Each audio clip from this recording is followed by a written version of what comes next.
ৰাতিপুৱা উঠি আহিছোঁ, অলপমান চাইকেল চলাব আহিলোঁ, বেক চাইডে চাইকেলখন, আৰু অলপমান আমাৰ গাঁৱৰ মন্দিৰৰ ফালে আহিলোঁ। পৰিৱেশটো দেখাইছোঁ চাওক, মন্দিৰত কি মজা লাগিছে মানে, বিশেষকৈ বতৰটোৰ কাৰণে বেছি ভাল লাগিছে। যোৱাবাৰৰ লাইট চাইটখিনি নোমোৱা হোৱা নাই এতিয়ালৈকে, কিন্তু বতৰটো চাওক এনেকুৱা ধুনীয়া লাগিছে মন্দিৰৰ পৰিৱেশটো।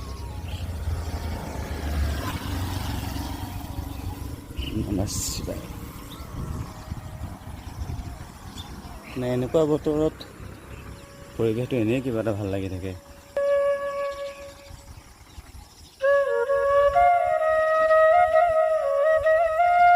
কাষত সেইফালে হাল মাৰি আছে ট্ৰেক্টৰে।